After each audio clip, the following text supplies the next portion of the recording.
I'm Dr. Miyashita from Japan. I'm honored to present my paper. Interbody fusion is generally performed for DLS. However, we previously found that facet fusion as a minimally invasive evolution of PLF resulted in good clinical outcomes. Today, I will discuss the 10-year postoperative after facet fusion. I have nothing to declare.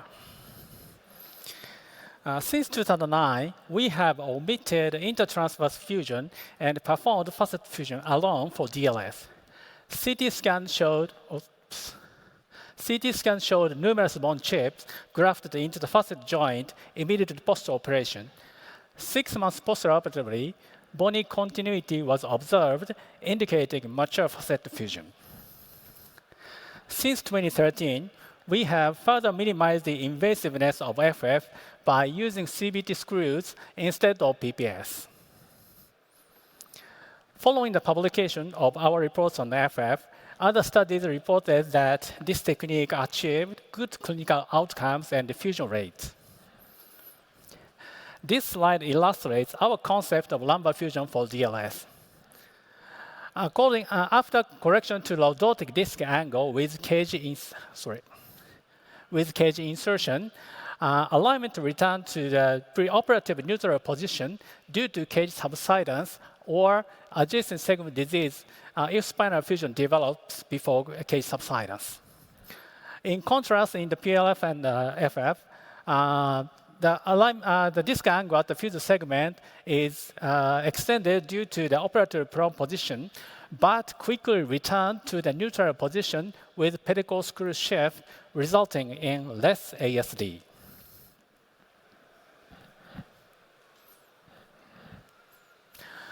We reviewed the 6-9 patient who underwent FF for single-level DLS with a minimum follow-up period of 10 years. The follow-up rate was 66.3%.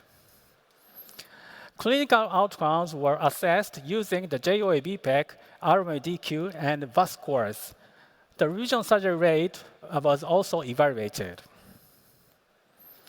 Here we present the results. Although therapeutic effectiveness slightly decreased from 1 to 10 years after FF in any category, good clinical outcomes were maintained even 10 years postoperatively. There was a significant difference in walking ability between the two groups. Although the postoperative RMDQ value slightly increased over time, good outcomes were maintained for 10 years postoperatively. The similar results were observed for the VAS scores for low back pain and buttock and lower limb pain. The FF showed an extremely low revision surgery rate of 6.7%. 7 patients required revision surgery for ASD within 1 to 10 years after the initial surgery. We now move on to the discussion.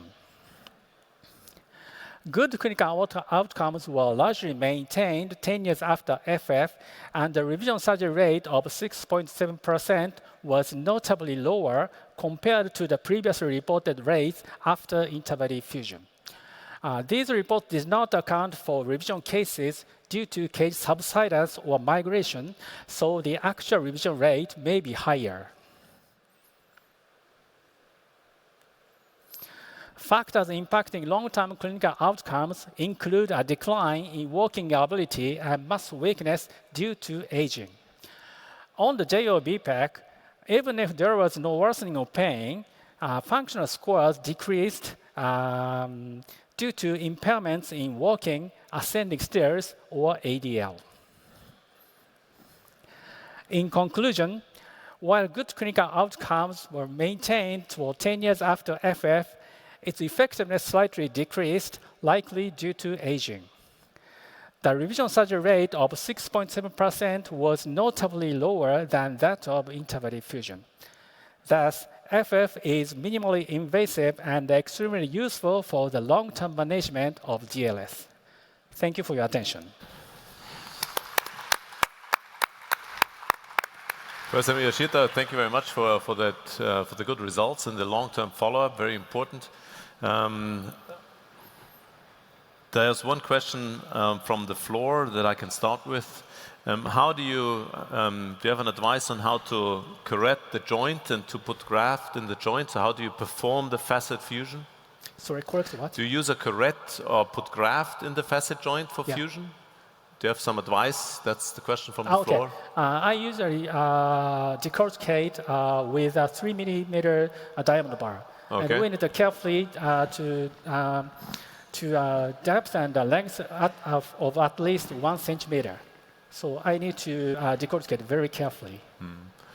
I remember that Ed Benzel was telling 20 years ago that he would not even use pedicle screws. He would just do a facet fusion on many of the patients. But you always used pedicle screws in your series, obviously.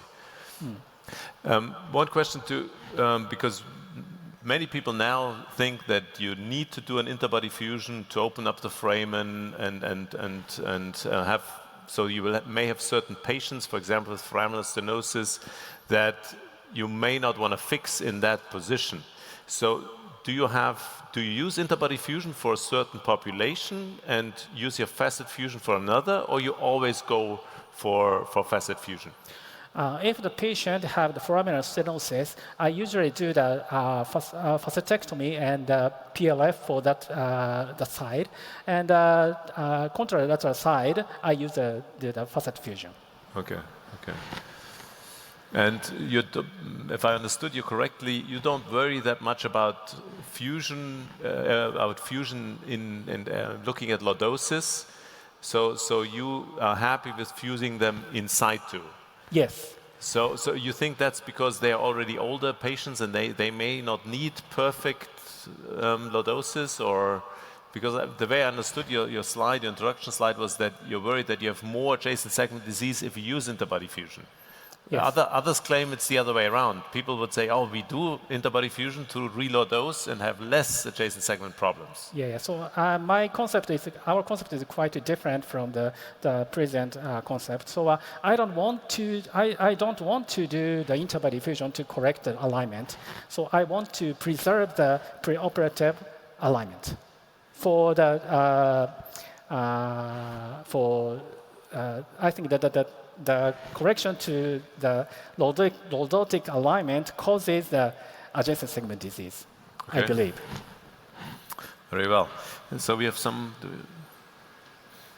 Well, what's your indication? So you use it for all your spondylolisthesis patients, basically? Degenerative spondylolisthesis. Yeah. Yes. Okay.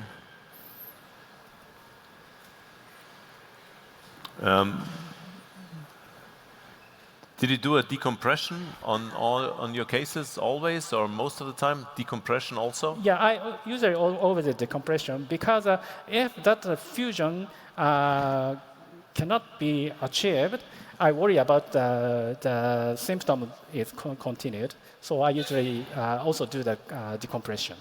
Okay.